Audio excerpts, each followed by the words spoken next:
you'd be pleased. The 2022 winter edition of Democratic Visions begins on Isla Mujeres, Mexico. Why not? It's where the Gulf of Mexico meets the Caribbean.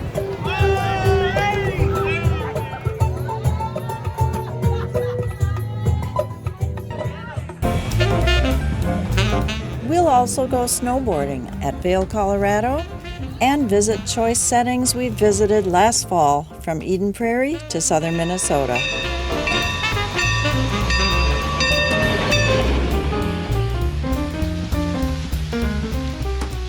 Hoping to recover from cabin fever in Minnesota, here's your homebound tour guide, Jeff Strait.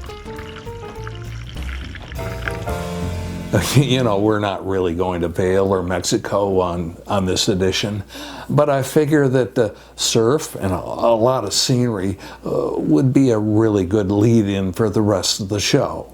A show that consists of video that we just couldn't fit into our award-winning 2021 season. I'm talking the outtakes.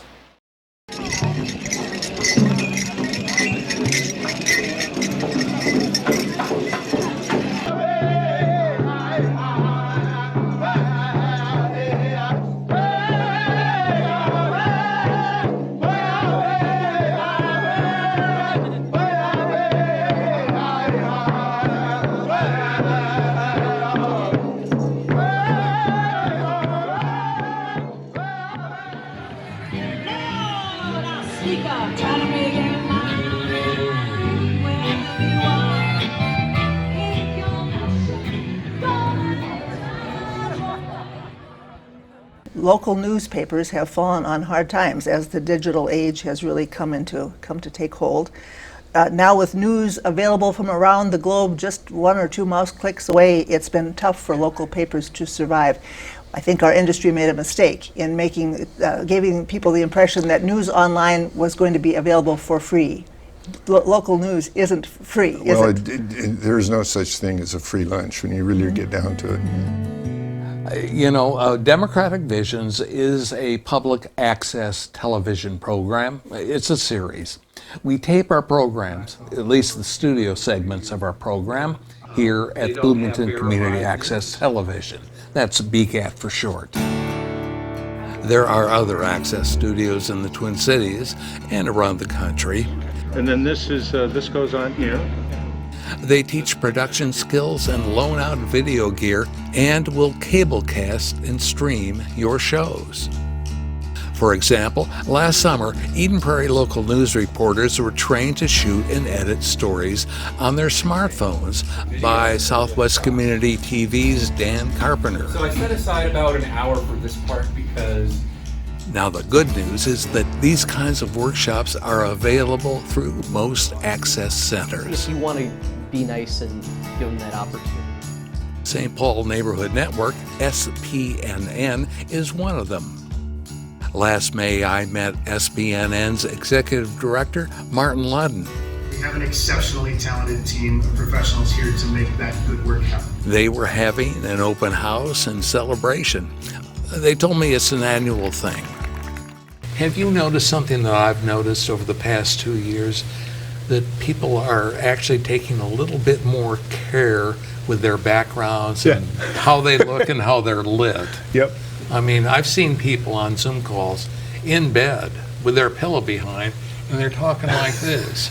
And they're like 4 or 5 like commissioners or city council members listening to them. Yeah. We've learned things, I hope. Right. Are they going to learn about that at SPNN? Some of that stuff I don't think you can teach. It's like, if you think that's an okay way to show up on a Zoom call, then I'm not sure there's anything we can do for you.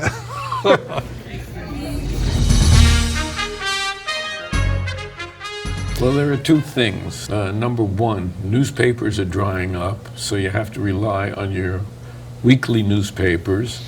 And television gives people 10-second sound bites for most of the big stations. And the only way people are going to get to know who's in their community and something about them is through local access television.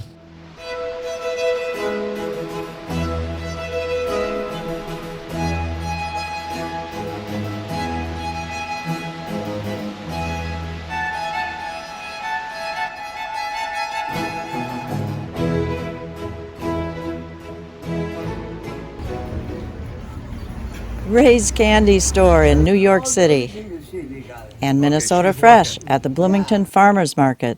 Legislative candidates in Eden Prairie and Minnetonka, a DFL trio of incumbents, and 12 Days Free from Violence, an event throughout the Twin Cities. Okay, so this is where I used to live back in 1984. Moved in January the 1st into this establishment here. There was La Mama's Theatre, my next door neighbor. And there was an Italian restaurant, no longer there. And across the road here is the KGB Club, which opened up after I'd been there for a year or two. You want a cup or cone? Cup. So what's in that? This is the egg cream. This is a mango. There's this flavor. This is the mango egg cream. What are you going to have? So that's I'm getting as a citizenship there. Ray Alvarez became a U.S. citizen in 2011. He had been an illegal immigrant for nearly 50 years. And a type of almost mass insanity took over. And I think what happened in this election is people got tired of the insanity and were trying to crawl back to someplace normal. This presumes, of course, that there are choices to crawl back to. Senators Klobuchar and Smith. I've been trying to reach your offices for about 3, 4, 5 months now. I've left lots of voicemails. Nobody's getting back to me except Senator Smith. Thank you for the form mail that you sent in response. It wasn't right, but thank you for the form mail. Okay, here's my pitch. I want to help. This is an idea. This is not a complaint. 1. Take Marjorie Taylor Greene now. She's still sort of an outlier. She's not the definitive Republican. You know, we'd like to think that she isn't, but she probably isn't. But now, who's got all the power in the GOP? It's people like her and Paul Gosar. Here is what they would put on the camel's neck to prevent it from going too far away. We're just displaying some things from Somalia, like different tools and things that they use in the country. So this is a bell. It's you put it around the neck of the camel, and it's basically used to tell when the camel's coming, and so people can find it and like